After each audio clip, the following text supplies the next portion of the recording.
Guten Tag zusammen, A Day in Life in Germany. Papakita ko sa inyo kung saan ako nagkukuha ng uniform. Yan, itatapat lang yung ID card, mag-a-add call ako, tapos mag-green yan, hindi ko lang napakita. Tapos yan, pwede nang pumasok. Andyan yung mga pantalon, dito sa side na to yung mga pantalon, yun mga iba't ibang size, 0, 0, ganun, tapos pataas.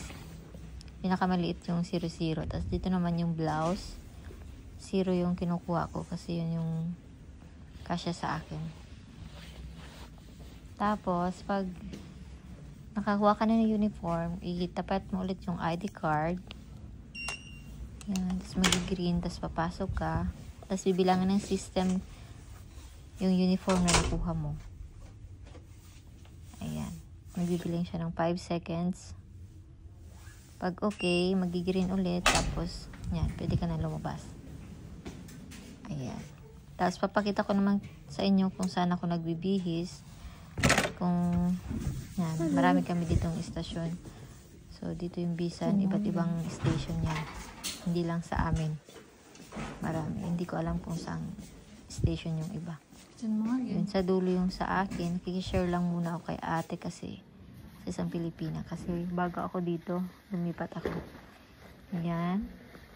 Bibis. Iba yung damit sa panlabas saka sa pang pasok. Iniwan namin yung uniform namin after duty. Ayan. Morning shift ako ngayon. So, ganyan yung routine ko pag morning. Ayan, talagay ko na yung ID card ko. Sapatos. Yung sapatos din, iba din yung pang duty sa panlabas. Ito, hindi ko ito inuwi. Dito lang din to sa hospital. Iba yung shoes sa labas. Ayan. Any color ng shoes, rubber shoes, pwede sa kanila. Kahit hindi puti, pwede. Kasi nung una ko dito, akala namin puti lang yung kahit rubber shoes. Any colors naman pala. Tapos yan, nalagay ko na yung mga kung ano-ano, mga ballpen, gunting para sa bulsa, para mabilisan pag kailangan. Plaster. Ayan, paper, nasusulatan. Ayan, ganun. Ayan, pantali ko sa buka. Dapat dito nakatali ang buka pag during duty. Ayan. Meron din ditong dalawang hugasan ng kamay sa loob ng bihisan. Ayan. 4th floor yung station ko. So, na ako sa ayan na. Osphers Y or 4-2. Ayan yung station ko. Medyo malawak din yung lalakarin dito. Ayan, hanggang dulo, yan yung station. Kada isang kwarto, dalawa yung patient. Pero pag ISO, isa lang syempre. Ayan sa Timuno, Pilipina yan. Night duty siya. Kasama ko din siya sa bahay. Actually, ayan. Habang naghihintay ng mga kasama, tamang chika-chika muna.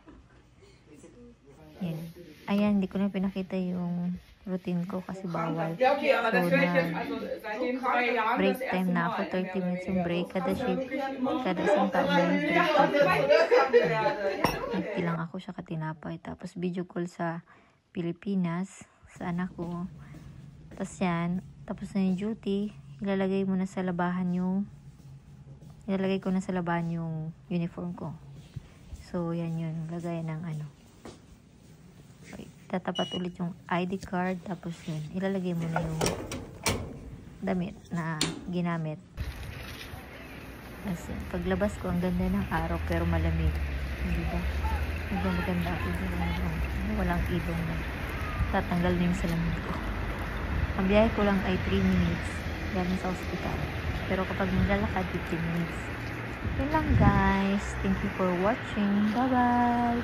Ang ganda ng araw, bye.